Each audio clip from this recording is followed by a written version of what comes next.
Iran और America के दरमियान जौहरी प्रोग्राम से मुतालिक अहम मुज़ाकरात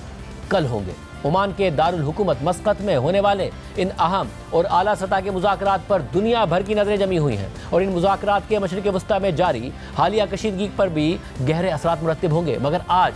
इन मुज़ाकरात के हवाले से अमरीकी अखबार न्यूयॉर्क टाइम्स ने दावा कर दिया है कि एक इंतहाई गैर मामूली पेशरफ्त के बाद आला ईरानी हुक्काम ने ईरान के सुप्रीम लीडर आयतुल्लाह खामनाई पर जोर दिया कि अमेरिका के साथ मुज़ाकरात ना करने की सूरत में ईरान में उनके रेजीम का खात्मा हो जाएगा, जिसके बाद उन्होंने मुज़ाकरात की इजाज़त दे दी। न्यूयॉर्क टाइम्स में शाया होने वाली फरनाज फसीही की इस रिपोर्ट में दावा किया गया है कि ये एक खुफिया और हंगामी नोयत का इजलास था जिसमें ईरान इस बात पर गौर कर रहा था कि सदर ट्रंप के इस खत का क्या जवाब दिया जाए जिसमें उन्होंने जौहरी मुज़ाकरात की पेशकश की थी। इस हवाले से दो सीनियर ईरानी ऑफिशियल्स के मुताबिक इस तनाजुर में गुज़िश्ता माह ईरान के सदर, अदलिया के सरबरा और पार्लियामेंट के स्पीकर ने सुप्रीम लीडर आयतुल्लाह खामनाई से मुलाकात की थी। खामनाई ने अवामी तौर पर बारहा वाशिंगटन से बातचीत को नादानी और बेवकूफ़ी करार देकर इसकी सख्ती से मुमानियत की थी, लेकिन इन सीनियर हुक्काम ने गैर मामूली और मरबूत कोशिश के तहत उन्हें अपना मौक़िफ़ बदलने पर जोर दिया। इन हुक्काम ने खामनाई को साफ अल्फाज में पैगाम दिया कि तेहरान को वाशिंगटन के साथ मुज़ाकरात की इजाज़त दें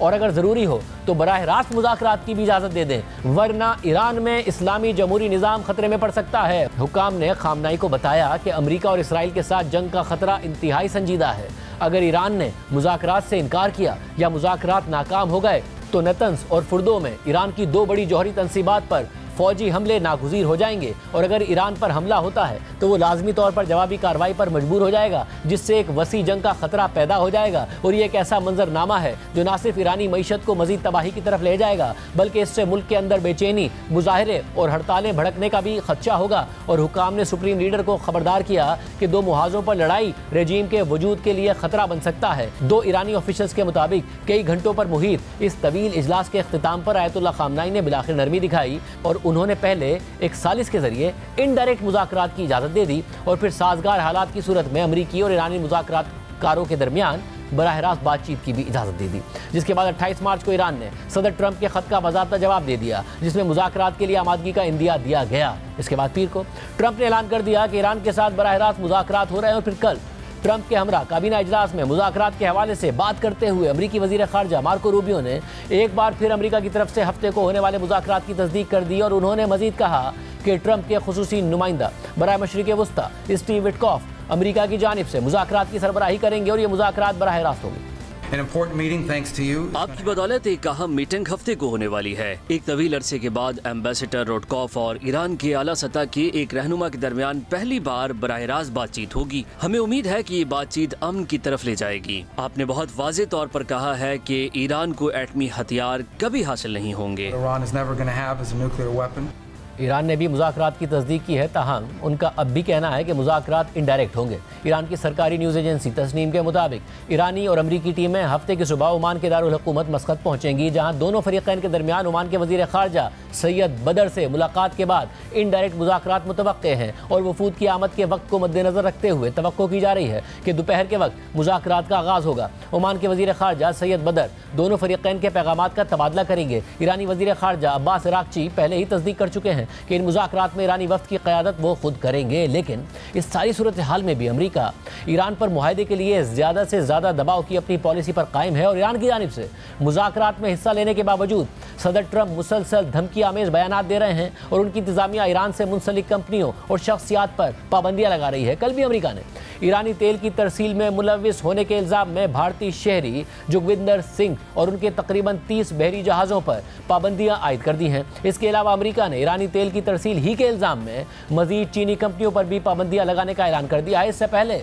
मुज़ाकरात के ऐलान के बाद बुध को सदर ट्रंप ने जौहरी मुआहदा न करने की सूरत में ईरान के खिलाफ फौजी कार्रवाई की एक बार फिर धमकी दे दी थी और यह भी कहा था कि ईरान का रिवायती हरीफ इसराइल मुमकिना तौर पर इस कार्रवाई की क़यादत करेगा। ट्रंप के इन्हीं जारहाना इक़दामात से खदशात जन्म ले रहे हैं कि इनसे मुआहदे के इम्कानात मज़ीद कम हो जाएंगे। और अब यह खबर भी सामने आई है कि ईरान ने मुआहदे के लिए कुछ रेड लाइन्स मुकर्रर कर दी हैं, जिनमें अमरीका की जानिब से धमकी आमेज़ बयानात का खात्मा भी शामिल है। इस हवाले से ईरान की सरकारी न्यूज़ एजेंसी तस्नीम के मुताबिक मुतादी सरकारी ज़राए ने बताया है कि ईरान ने आइंदा मुज़ाकरात के लिए चंद रेड लाइन्स मुकर्रर कर दी हैं और ईरान ने जोर जोर दिया है कि अमरीकी वफ्द को ईरान के जौहरी प्रोग्राम के बारे में धमकी आमेज ज़बान या गैर मामूली मुतालबात से गुरेज करना चाहिए और अमरीका पर यह भी वाज़ेह किया गया है कि वो ईरान की डिफेंस इंडस्ट्री से मुतालिक किसी भी किस्म की तजवीज़ पेश करने से बाज रहे और ये याद दहानी कराई गई है कि ईरान किसी भी सूरत में धमकी आमेज ज़बान को कबूल नहीं करेगा और ना ही अपनी रेड लाइन ज़बूर करने देगा। ज़राए ने मजीद बताया है कि ईरान पाबंदियाँ हटाने के बदले हमेशा अपने जौहरी प्रोग्राम की पुरअमन नोयत पर एतमाद साजी के लिए तैयार है और अब बॉल अमेरिका की कोर्ट में है और अगर अमेरिका वाकई न्यूक्लियर बॉम्ब के बारे में फिक्रमंद है तो मुज़ाकरात में इसके लिए कोई मुश्किल रास्ता नहीं होगा। लेकिन अगर अमरीका मुनाफिकाना अंदाज में मुज़ाकरात में दाखिल होता है और गैर हकीकी मुतालबात करता है तो उसे मुज़ाकरात की राह में रुकावट डालने की बैनुल-अक़वामी जिम्मेदारी उठानी पड़ेगी। हफ्ते को होने वाले इन मुज़ाकरात के हवाले से अहम बात यह भी है कि अमेरिका के अहम यूरोपीय इत्तेहादी इन मुज़ाकरात में शामिल नहीं हैं जो माजी के ऐसे मुआहदों और मुज़ाकरात में अहम किरदार अदा करते रहे हैं और अब यूरोपीय ममालिक की गैर मौजूदगी में यह खदशा भी है कि अमेरिका किसी भी मुमकिन मुआहदे से यकतरफा तौर पर दोबारा निकल सकता है। रॉयटर्स के रिपोर्ट के मुताबिक अमेरिका की जानिब से ईरान के साथ होने वाले मुज़ाकरात में यूरोपीय ममालिक से कोऑर्डिनेट ना करने के फैसले पर सिफारतकारों और माहिरीन का कहना है कि इस फैसले से यूरोपीय ममालिक का अमेरिका पर असर रसूख कम हो जाएगा, जिससे आखिरकार ईरान के खिलाफ अमरीकी और इसराइली फौजी कार्रवाई का इम्कान बढ़ जाएगा। 3 यूरोपीय सिफारतकारों के मुताबिक अमेरिका ने ओमान में जौहरी मुज़ाकरात के बारे में यूरोपीय ममालिक को सदर ट्रंप के ऐलान से पहले आगाह नहीं किया था। हालांकि यूरोपीय ममालिक के पास ईरान पर अक़वाम मुत्तहिदा की पाबंदियाँ दोबारा आयद करने का एक अहम इख्तियार मौजूद है। मगरिब को शुबा है कि ईरान जौहरी हथियार बनाने की कोशिशें कर रहा है जिसकी ईरान तरदीद करता है और ऐसे में दोबारा पाबंदियां आयद करने की धमकी ईरान पर दबाव डालने के लिए दी जा रही है ताकि वो कुछ रियायतें दे। लेकिन सिफारतकारों के मुताबिक इस हवाले से अमेरिका के साथ तफसीली हिकमत अमली पर बातचीत अभी बाकी है और क्योंकि अमेरिका ने 2015 के जौहरी मुआहदे से अलहदगी इख्तियार कर ली थी इसलिए वह अक़वाम मुत्तहिदा की सलामती काउंसिल में पाबंदियां दोबारा आयद करने का तरीक़ाकार शुरू नहीं कर सकता और इसी वजह से बरतानिया, जर्मनी और फ्रांस, जिन्हें E3 ममालिक कहा जाता है, ये ममालिक जौहरी मुआहदे के वो वाहिद शुरका हैं जो अक़वाम मुत्तहिदा में इस मामले को आगे बढ़ाने की सलाहियत रखते हैं। इसलिए माहिरीन के मुताबिक अमेरिका का इन इत्तेहादियों के साथ अहम आहंग होना निहायत ज़रूरी है। इंटरनेशनल एटॉमिक एनर्जी एजेंसी के मुताबिक 2018 में अमेरिका के मुआहदे से निकलने के बाद से ईरान ने यूरेनियम की अफजोदगी की मुकर्ररा हद से कहीं ज़्यादा मिकदार हासिल कर ली है और तेहरान इस वक्त यूरेनियम को ऐसे दर्जे तक अफजोदा कर रहा है जो मगरबी ताकतों के मुताबिक सिविलियन एनर्जी प्रोग्राम के लिए मुनासिब नहीं है और जौहरी हथियार बनाने के मयार के करीब है। ये 3 यूरोपीय ममालिक 2003 से ही ईरान के साथ जौहरी मसले पर बतौर 3 रुकनी ग्रुप मुज़ाकरात करते आ रहे हैं और वो अब भी मसले के हल में अपने किरदार को निहायत अहम समझते हैं।